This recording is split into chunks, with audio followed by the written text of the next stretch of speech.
Lagos is one of the most popular cities in Nigeria, and with this status comes its own challenges, especially the traffic congestion that has become synonymous with the state.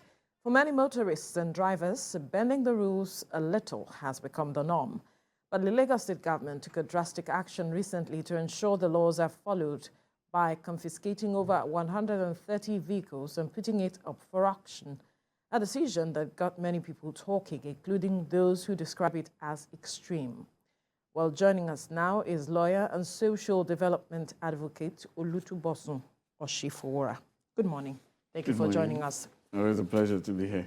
Now, many have described the law as draconian.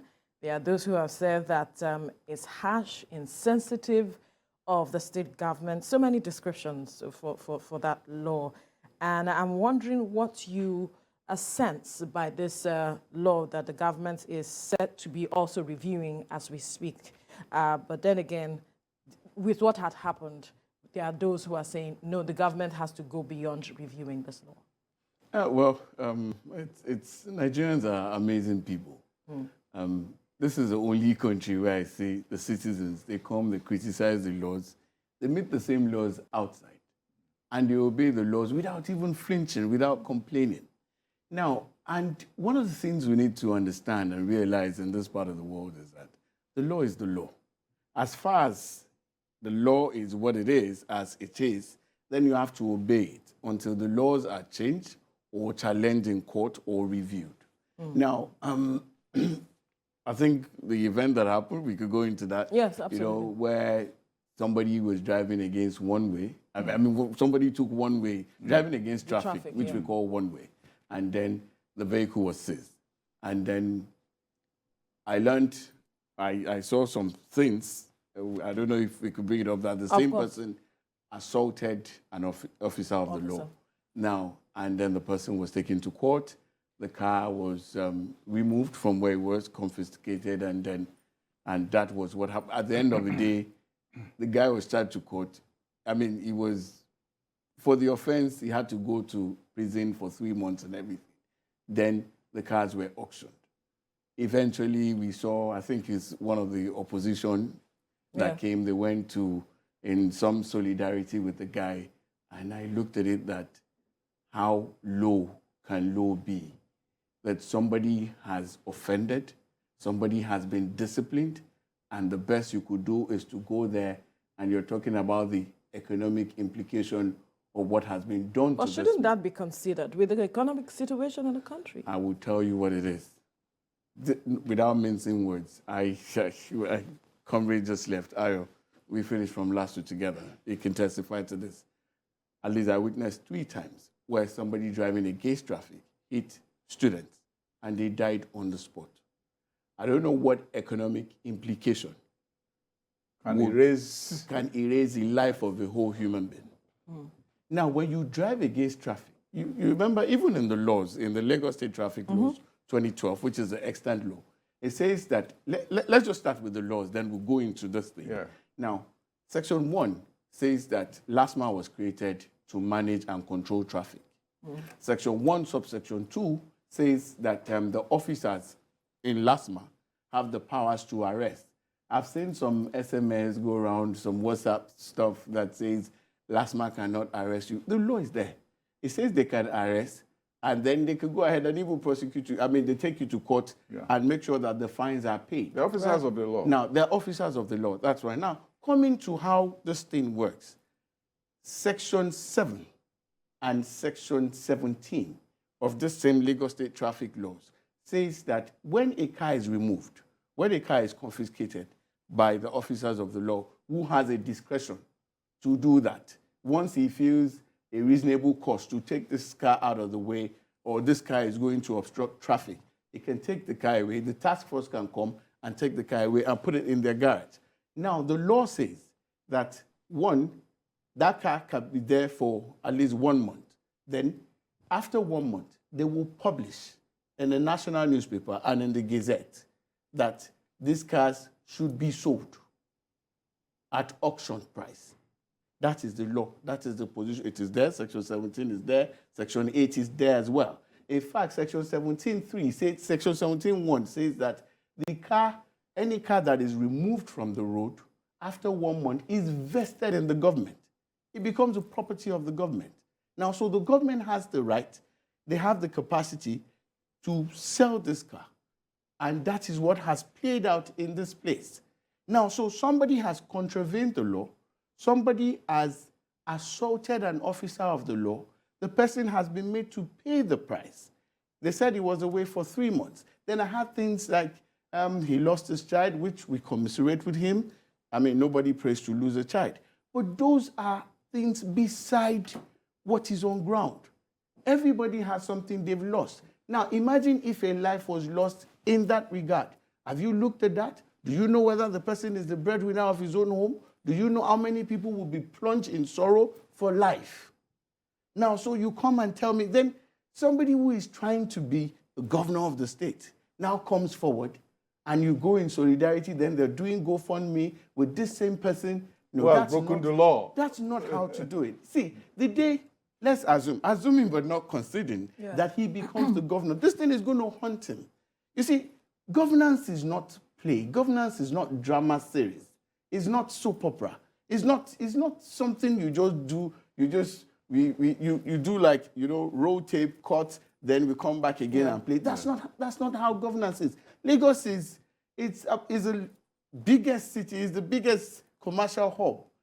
Traffic comes with commercial life. Right. And then you have to regulate it. And that's what that's why LASTMA has been put in place. I remember, I think it was Ashewaju that brought in LASTMA. LASTMA, yes. Because he had some horrible experience and he felt that, the police cannot manage this. Yeah. We need to do something about this thing. And they brought in LASTMA. You can talk about a few officers and their high-handedness. Yeah, we'll get there. We'll get there. So, you see, we should not condone evil. If you want to give that man something, it's not something you televise. This is somebody, we were here when somebody, we come here, we castigate government officials, we say things. We had someone who had an issue.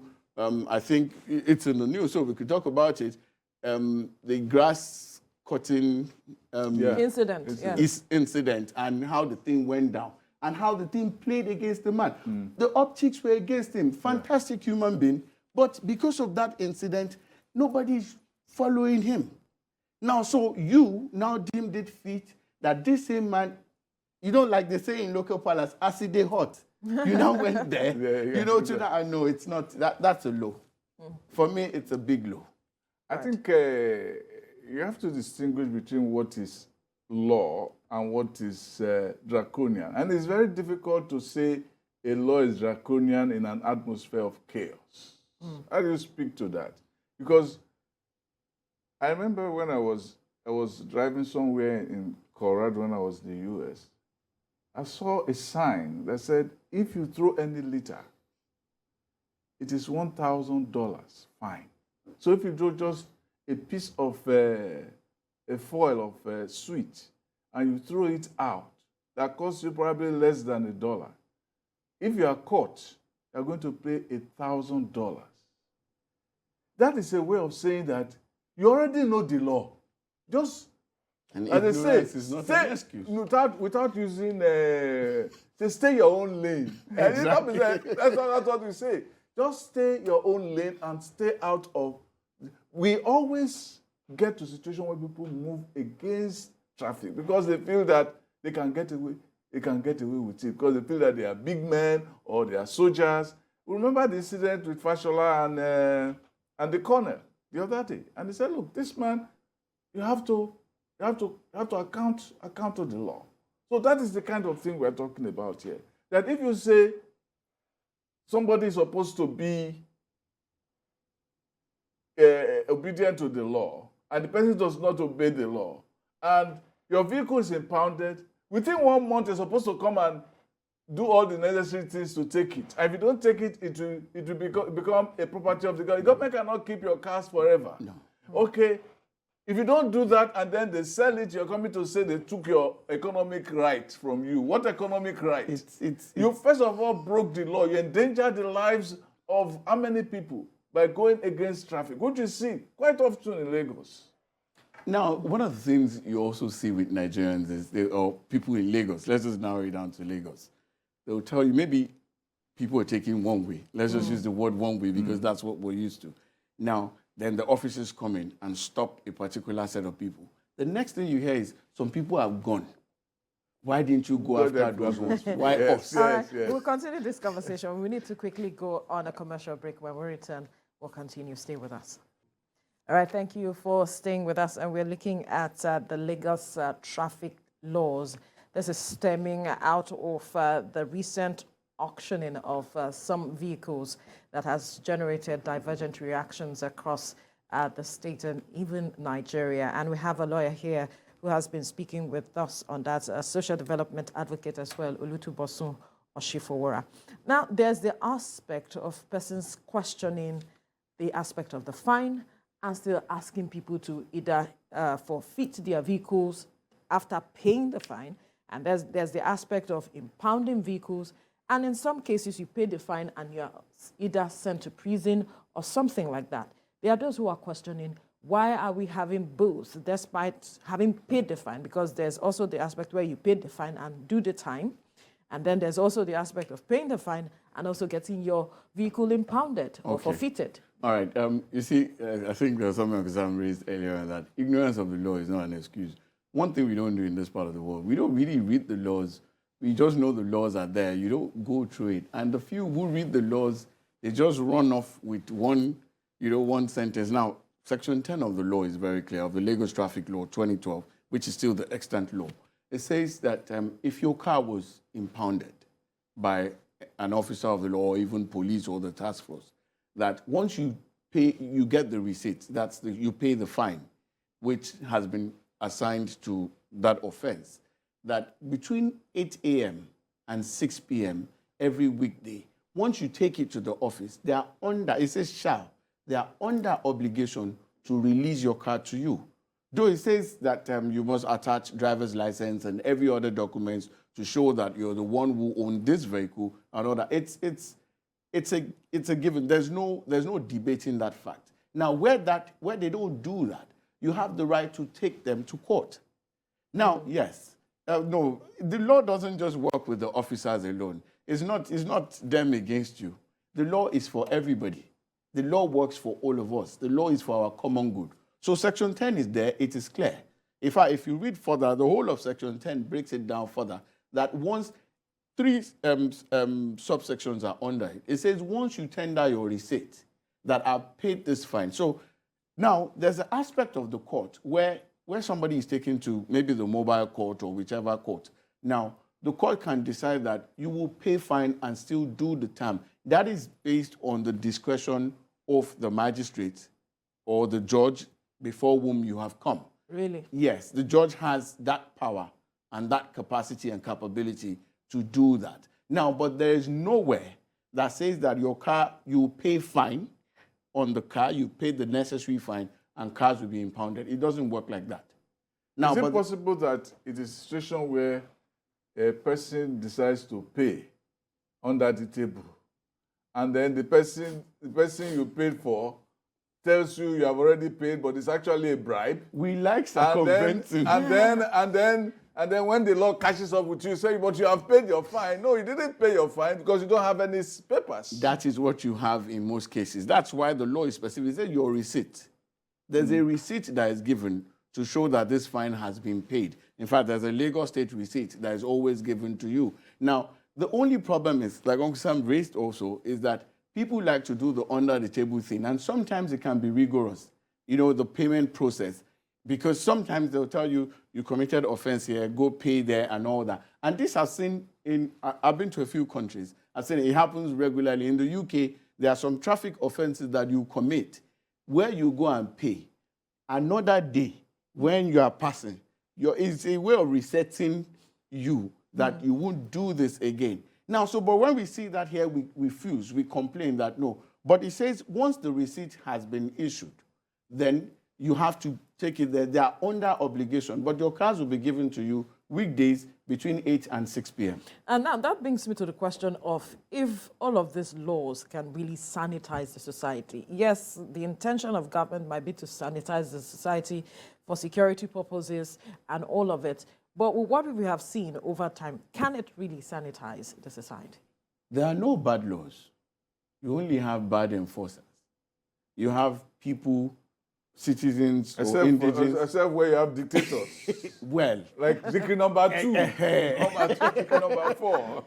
No, but sincerely speaking, the law is made, I mean, the Holy Book says laws are made for man, not man for law. But what you have is that you have funny officers acting in concert with indigenes or citizens who only think about circumventing processes. The average Nigerian feels, I'm in a hurry, let me just pay this, let me just do this, Oga, come, let's settle this. That's what you hear most times. I would rather pay fine and go through the process. It helps you, it helps to reset you, it helps to reshape the society. Now, I've seen instances where people try to bribe, you know, sometimes some fines can be as much as 80,000 naira. Now, you look at the 80,000 naira for just this small thing I was just trying to do. And you know, Nigerians can explain themselves out of issues as if that thing didn't make sense. But you see, what we have to look at is that, look at the implication. There are instances where you flout some traffic laws and nothing happens. But what if something happens? That's the essence of the law. There's a spirit of the law that looks at this thing you're doing. It's only, LASTMA can actually tell you to go conduct psychiatric tests. Because for you to drive against one way, I mean, to drive against traffic or red light, it can only take an insane person, or there's a level of insanity that is present with that person to do that thing. Because you can imagine if another person is, you know, taking up his own right of way, and then you ram into that person, loss of life, loss of property, the traffic that you will cause, the manpower, you know, the whole thing that will go down. That's why the law is there. The law is not draconian. The law is there for us. The law is there to help us. But we also should start following the law and not look at it that because someone did it. In the UK, I think my first time, a few years back, we were going out around 2 a.m. and somebody just stopped by, the guy in whose car I was, stopped by the traffic light, and I'm like, Oga, 2:30 a.m. and you are stopping. I said, if I don't stop, I'll meet the thing in the box, you know, like that. But there are instances in this country, people will do all those registrations and they put fake addresses. So if you send them anything, you're just sending it to the wrong address. And that brings me to the issue of license. Before now, I used to argue with the fact that, no, you can't take my license is mine. You know, the first thing they demand for your license. But the law says, the same traffic law says that if the policeman or the officer of the law, the LASTMA, sees that there's no probability of serving a summon on you, he can seize your license, hold the license, seize it in the meantime until a summon is prepared and served directly on you. So they have the powers to hold your license, your driver's license, and hold it, take it to the officer and incident the matter against you. That is the law. I made a suggestion recently in my column that sometimes when people commit traffic offenses on the way, they destroy their day. If I were going for an appointment at 8 o'clock and maybe I cross the Lamata line and so on, and I'm stopped, they have to take me all the way to their station, and I probably will spend 2 hours, and the purpose of my day has been ruined because I spent too many hours. In the US, what happens is that they just give you your ticket, and then they give you, you get a date, and then you go there and prepare for it.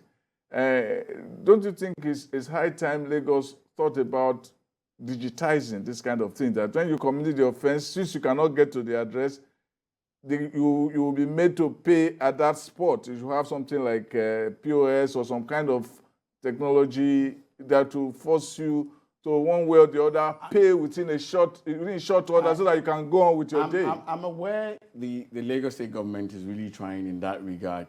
And then sometimes, too, you find out that some of these officers are constrained.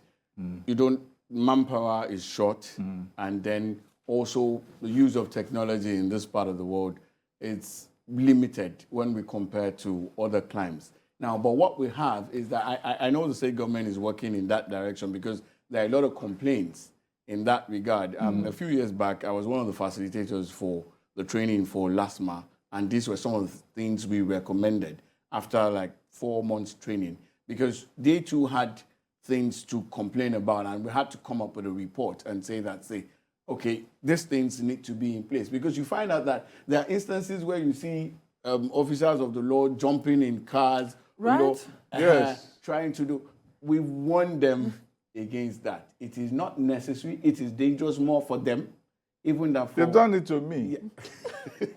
They've done it to me. You see that they ruined my day. You know, they ruined my day. I had to go to their station, go through the process. It can be very horrible. Yeah. But the fact is that, you know, some of them, I mean, this is part of their training, that you shouldn't do that. There's a way you radio, they have radios, but you know, some things you can't explain about some people. Then they feel that, you know, like they stay on the street, it takes madness to kill madness. Yeah. So they feel that if you're being mad, let me, double up my own madness. But that's not the way it should go. An officer of the law shouldn't be caught. So aren't they supposed to be made to pay a fine as well, or to face certain penalties? They have their own internal mechanisms of disciplining erring officers. Then you see, there's something we don't do here. If you see an officer, they have name tags, they have numbers. You can actually petition and then, you know, write to the Ministry of Transportation, and I assure you that this will be met. I'm serious. It's something that's been done personally. It's something I've encouraged people to do, and they've seen it happen. Nigerians just, you know, all this God-given, God-taken thing that we do. You just, well, let them go. No. If you do that, you're not helping the society. There are erring officers, no doubt. There are deviant officers, no doubt. Even everywhere in the world, you find some people, depending on their state of mind and what they're going through, which you're not supposed to bring on the field. Absolutely. Now, but when that happens, follow up with your petition. But you see, Nigerians are very quick to just abdicate and perhaps because the process is cumbersome, like you mentioned. That is the process that helps the society. Nothing good comes easy. Once you see somebody doing something wrong, then alert the necessary authorities. Well, when it happened to me, I'm very cautious when I drive because I don't want my day to be ruined. You know? Yeah, but they have to do also a better job of clarifying the signs on the road. Some of them are very vague. The one I got into, I didn't see any sign, or I was told that, well, you're not supposed to drive through that area. It was around there, so I don't know. I missed my way actually because I've never been in that area for a long time. I was trying to get to Ojuelegba, and then I discovered that I was in Oyinbo. I said, they've changed this architecture of the road and so on. So, and then I was trying to find my way. I got into trouble, you know. So sometimes we need more clarity about signages so that people will know. Which is another complaint. Which is another complaint motorists have made. You know, most of these signages are either not clear or they are removed without by the officers to set some people up. Yes. And then there's also, you know, the lines telling you, some officers say, come. That happened to somebody close to me. They say, come. And then when they got into the try, say, stop. But you see, I can say something here. Now, most times, the average Nigerian, I don't know where we're in a hurry to, but you see, what we're supposed to do in that situation is to calm down, other people calm down and speak to that situation. Once they see people lining up, they know that they're at fault. They will definitely allow the person everybody's on his way. But there was one incident that happened. It was LASTMA that was on one way by a bridge. I don't know the particular place. Then the guy stopped and said, no, that you people arrest people to do this, that he's not going to move. In under seconds, a guy came behind and said, Oga, please, move aside. Me, I'm going. As if what is happening does not concern him. Yes. So he's probably in a hurry. So you can't blame him. All these things, Well, we may not have that citizen's power of arrest, but the citizens too can actually come together because civic coercion. Yes, that's how you sanitize the society. Because if you find 1, 2, 3, 4 persons who are supposed to be on their way to work, come down and say, the officers, they understand how these things work. And before you know it, they too will recalibrate and then straighten up. But most times, if you ignore and say it's your own problem, it might be your own problem today, it will be my own problem tomorrow. So we should stop ignoring things and then stand up and not necessarily fight like a mob fight, no. But just, you can report that incident. They have chains of command. And I assure you that, I mean, Lagos State is fantastic. And Lagos State is, if there's anything you have in Lagos State, they have listening ears. And they always come, you know, take situations and turn things around. And before you know, once there's a complaint, let me just permit this example. Where I stay, where my office is in Sule, we just came to the office one day and found out that the old street names have been changed. And there's a procedure to naming of the street. So everybody came and like, lawyer, what do we do? I said, no problem. So I wrote a petition, copied the deputy governor's office, wrote to the chairman of the local government and everything. By the next day, they called all of us to a meeting. I couldn't go because I went to court. And they said that the chairman said, no, I was ill. I didn't know. I didn't send them. I didn't. That day, they returned the thing. Because I knew that it would mean change of correspondence, change of a lot of things for me. Now, then how do you effect the same thing on Google? But some people right there, whilst we were doing the meeting, were like, we'll leave it. If they change the name, we can't have that attitude. We won't grow. We won't develop if we have that kind of attitude to life. So sometimes we need to stand up, but stand up well, don't fight. Go through the right channels. Go through the courts. The courts are there. The courts are, I heard the earlier speaker talking about Jankara judgment. You don't berate the court. You don't say that about the system. It's not, I mean, from somebody at that level, it's not, if the lower court has said a particular thing, there's a higher court. There's another higher court you can go to. That's how civil people do. That's how civilized people act. So not all this, you know, mob action and everything. It doesn't work that way. There's also this aspect of fake documentation. And I mean, people go to these offices and at the end of the day, they get fake documents. And it's challenging how we are looking at checking those activities. Perhaps there are go-betweens that these people use. And I don't know, how do we check that activity? Because it's also, there's a fine to be paid. Someone had paid monies to get documents and he got something fake. Now he has to pay for it. There's always the right channel. You have to pay for paying. For paying wrongly. Yes. There's always the right channel. But like I said, this hurry thing, I don't know why we're in a hurry to. A lot of people don't want to just follow the due. Then Nigerians are good at shunting. I remember I have this friend, when we were serving, every time, you know, coppers, you have to line up, and he would just say, no, he says it in Yoruba that his spirit, he says, Eledami Okinto. Like, and he would just shunt.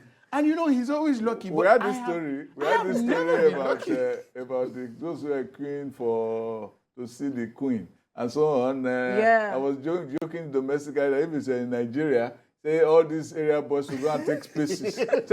Okay, I get space for you. Everybody, you know. Becca won't be staying in line. Or Trudeau. They'll just say, we don't give you space. Nigerians will even sit their spaces and say, oh, this big man is here, has he come to my front? No. None of them said, Becca, come and take my place. Stay on your lane. Like stay on your lane. So, but really, there are always the right channels, which we know. And most offices, you find out that they will tell you, don't patronize touts, don't do this, don't do that. If you have paid a tout, you yourself know that you haven't paid the right person. So, and if you run off with the fake document, and you know these days now, the VIOs and most of them, they have gadgets to actually sense from your license plate. But how is it possible if there's not an insider who is able to make that happen? There are always saboteurs everywhere. Right. But if you go through the right channel, you know, just yesterday, someone called me and said, I'm trying to renew my American visa. that there are no dates. That can you help me get it? I said, do I work at the embassy? Nigerians just go online and get your date. Go online. You say, hey, what I saw there, 2024. Hey, wait now. You have something you want to go and do there? No. So you just want to go and play. If you have a special district, go and meet them and say you have special district, then there's a role for them. So that's why people fall victim of this. You just find that we don't like following process. Nigerians don't follow process. We like shunting. We have all kinds of names for it. So at the end of the day, you patronize doubt, then you blame it on the governor or the government. That's not the governor's fault. As it says, there's no law, there's no transgression. But then the law is not made for the righteous. The law is made for the sinners. Exactly. That's why it's like, so that's it. So anyone can, but you know, like, I mean, it's been, I had, when this went out that I was coming for this interview, a lot of people were like, hey, just help us say, this LASTMA too, they have their own. I said, you too, you have your own. Of course. So let everybody come well. To the roads, and we will have a wonderful day. When I was in the UK last year, I was just ruminating on the society. I said, there are a lot of people who don't commit crimes in this society, not because they are good or they are bad. The system is such a way that it doesn't even benefit you to commit crime. So by living in that society, you are as sinless as you can. You're even more godly than the godly man here, who is in an atmosphere where iniquity is happening everywhere. Absolutely. Even a bad man becomes a saint in that Quickly, society. there's something we need to stop. Most times when somebody is caught for a traffic offense, they start calling. Yes. They call, in fact, most people call me. Clients call me and like, lawyer, do you know anybody? I say, I don't know. What did you do? A client called me just last month, like I was reversing on the express. I said, I don't know anybody. We should stop aiding people like that. Yeah. How do you reverse the law on the express? You know what happened was, you know this point at Oworon Shoki Bagada, you know that point where you go like that. The road can be confusing. The person must have missed that part. And you're reversing. I know, that's dangerous. For you, for the person. And then they stop you, they say, no, you see now, see these people, they have come to stop. I was just trying to turn to the left. It's just 2 minutes. So we should, those in authority, the best you could do is, if you love the person or is your family, send them the money for the fine and not call someone to bail them out. Okay. That's how a good society will be built. All right, we have to leave the conversation here now. Lawyer and social development advocate Olutunbosun Osifowora, thank you for your time. Always a pleasure. Thank you.